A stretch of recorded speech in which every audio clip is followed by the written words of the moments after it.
Money kitchen ఛానల్కి స్వాగతం అండి. ఈరోజు కాకరకాయ పులుసు వండి చూపించానండి. మీకు ఇలా వండుకుంటే చేదు ఉండదండి. మీకు 1/2 కేజీ కాకరకాయలు తీసుకున్నానండి. 3 ఉల్లిపాయలు తీసుకున్నాను, 4 పచ్చిమిరపకాయలు తీసుకున్నాను, కొంచెం చింతపండు,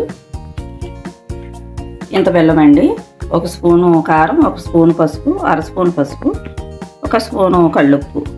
మీకు ఇవన్నీ కట్ చేసి మీకు తయారీ విధానం చూపించానండి. ఒక చిన్న చిట్కా చూపించానండి మీకు. ఇలాగ మనం బ్రూ కాఫీ పొడి తీసుకుంటే ఎప్పుడైనా కొంచెం వాడిన తర్వాత ఇలా గడ్డగట్టేది కదండి లోపల గట్టిగా. అలా అయినప్పుడు మీరు కొంచెం వాటర్ పోసుకుని ఇలాగ పోసి బయట ఒక 10 నిమిషాలు ఉంచండి. శుభ్రంగా కరిగిపోద్ది. ఒక డబ్బాలో తీసుకుని తర్వాత ఫ్రిడ్జ్లో పెట్టేసుకోండి. డీప్లో వద్దు, మామూలు ఫ్రిడ్జ్లో పెట్టుకుని మీరు ఎన్నాళ్ళు వాడుకున్నా ఇలా ఉంటుంది. 1 స్పూన్ డైలీ తీసుకుని మళ్ళీ ఫ్రిడ్జ్లో పెట్టేసుకుంటే డైలీ మనకి సరుకు పాడవదు. మీరు ఎన్నారైనా వాడుకోవచ్చు. ఇలా గడ్డగట్టేసింది ఇలా చేయండి. ఇదిగోండి ఇలా చిన్నగా ముక్కలు కట్ చేసి పెట్టుకున్నాం. కాకరకాయలు, ఉల్లిపాయలు ఇలా కట్ చేసుకున్నాం. కాకరకాయలు ఇలా చిన్నగా కట్ చేసుకోండి. గింజలు తీయను నేను, గింజలు బాగుంటాయి. మీకు ఇష్టం లేకపోతే తీసేసుకోండి. గింజలు అయితే ఉంచాను. ఇప్పుడు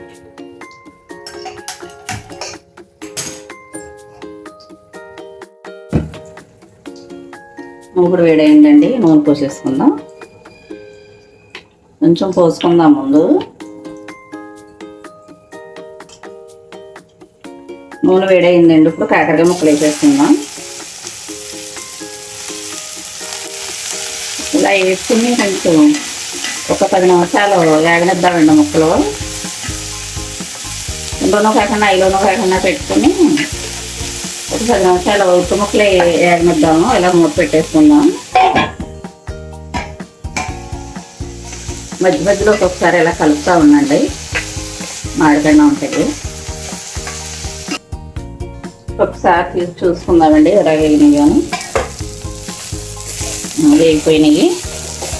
స్టవ్ ఆఫ్ చేసి ఇప్పుడు దాంట్లో వేసేసుకుందామండి. ఇలా ఒక గిన్నెలోకి తీసేసుకుందామండి.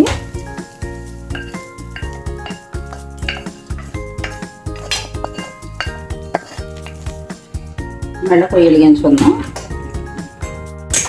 కొంచెం నూనె పోసుకుందామండి.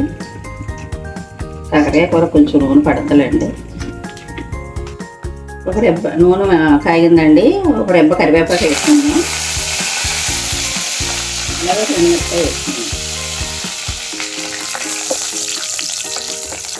కట్ చేసుకున్నాం కదా, అయిపోయినాయి. ఉల్లిపాయలు కూడా వేసేసుకుందాం.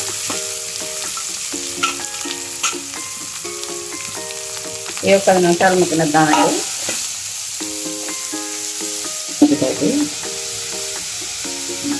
ఇలాగ కొంచెం సాల్ట్ వేసి, చిటికెడు సాల్ట్ వేసి ఉల్లిపాయ ముక్క మగ్గ పెట్టుకుందామండి. మూత వేసేసుకుందాం. మళ్ళాను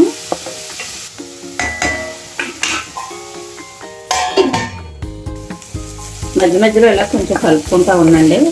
కొంచెం మీరు కలిపినప్పుడు కొంచెం ఐలో పెట్టమంటే ఇలా కలుపుతూ ఉంటే కొంచెం బాగా మగ్గుతాయి. ఒక్క నిమిషం మగ్గనిద్దాం. చూడండి ఇప్పుడు ఉల్లిపాయ కూడా మగ్గిపోయింది. ఇందులో పసుపు వేసేసుకుందాం. వేసుకుని ఒకసారి పసుపు వేసుకుని ఇలా కలుపుకున్నాం కదా, ఇందులోనే కళ్ళుప్పు వేసేసుకుందాం. ఇలా ఒకసారి కలిపేసి కాకరకాయ ముక్కలు ఇలా వేసేయండి. కాకరకాయ ముక్కలు ఇలా వేసేయండి. ఇలా వండుకుంటే చాలా బాగుంటుంది కూర. కాకరకాయ కూర, కాకరకాయ పులుసు.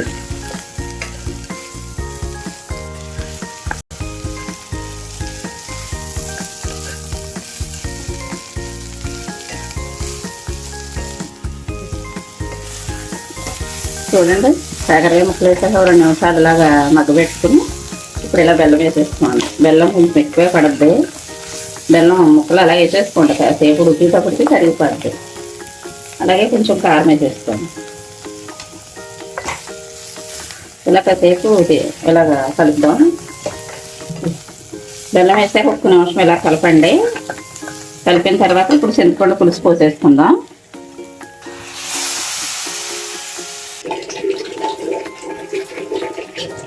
చూడండి పులుసు పోసేసుకున్నాం కదా, ఒకసారి ఇలా కలిపేద్దాం. కొంచెం పులుసు పడద్దండి, వేసుకుందాం, కొంచెం పోసుకుందాం. పులుపు అవసరం లేదు, ఇంకా కొంచెం నీళ్ళు పోసుకుందాం. చూడండి, కొంచెం నీళ్ళు పోసుకున్నాం చాలు. ఇలాగే మళ్ళీ 5 నిమిషాలు ఐలో పెట్టుకుని 5 నిమిషాలు సిమ్లో పెట్టుకుని ఉడకనిచ్చేసుకుందాం.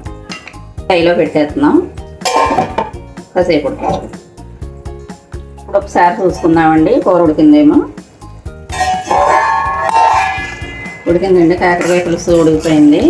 అంతేనండి, ఇలా చేసుకోండి, చాలా బాగుంటుంది కూర మీకు. ఒకసారి కొంచెం స్టవ్ ఆఫ్ చేసుకుందాం. ఇదిగోండి, పులుసు ఇలా చిక్కగా వండుకోవాలి, చాలా బాగుంటుంది.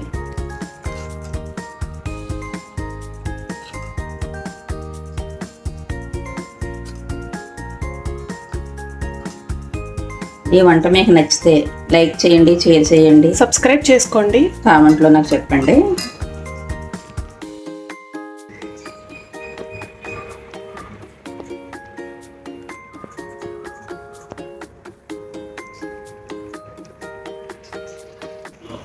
చూడండి, కాకరకాయ పులుసు ఇలా చాలా బాగుంటుంది.